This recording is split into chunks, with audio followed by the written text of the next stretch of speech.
Bien-aimé, tu as constaté comme moi que le pays est désemparé. Il manque l'unité nationale. Reste jusqu'à la fin pour entendre le message que je veux partager avec toi aujourd'hui. Je te dis à tout de suite.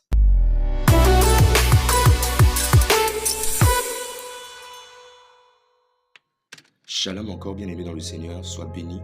Alors ce matin, j'ai envie de partager quelque chose avec toi de très important. Cela concerne particulièrement la conception que nous avons de notre nation, particulièrement la nation gabonaise. Alors pourquoi j'aimerais insister là-dessus?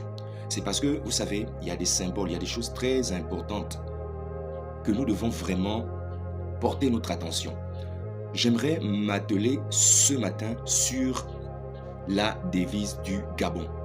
La devise du Gabon, nous la connaissons, c'est union, travail, justice. Aujourd'hui, je vais m'appesantir sur le terme union. D'accord? Je pense que vous avez constaté comme moi que depuis quelque temps, tout va vraiment en lambeaux. En termes de communication, en termes d'unité nationale, vraiment, il y a beaucoup de divisions en ce moment. Et j'aimerais utiliser ici la parole de Dieu pour illustrer mes propos. Et à la fin, je vous poserai une question. Amen. Alors nous allons dans la parole de Dieu dans le livre de Éphésiens 4, verset 3. Il est écrit ceci. Vous efforçant de conserver l'unité de l'esprit par le lien de paix. Vous efforçant de conserver l'unité de l'esprit par le lien de paix. Est-ce que vous comprenez?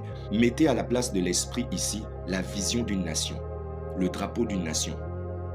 Quel est l'idéal de nous tous en tant que citoyens, en tant que nationaux? Quelle est notre appartenance? C'est le drapeau, parce que c'est ce qui fait notre unité. Mais ce drapeau-là a des principes qui l'accompagnent, qui sont résumés en 3 mots. Union, travail, justice. Alors moi, je vais m'atteler et vraiment insister sur le côté de l'unité nationale. Alors, bien aimé dans le Seigneur, c'est très bien de connaître l'origine des mots. Lorsque nous parlons particulièrement de l'origine des mots, déjà vous devez savoir que le mot union est un mot d'origine grecque. Alléluia. Alors, je vais vous donner le terme qu'on emploie. Le mot grec, c'est koinonia.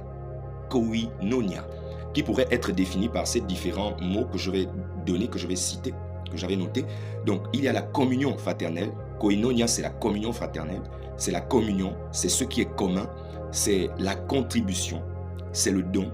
C'est prendre part à quelque chose. C'est la communication, c'est l'association, c'est la dispensation.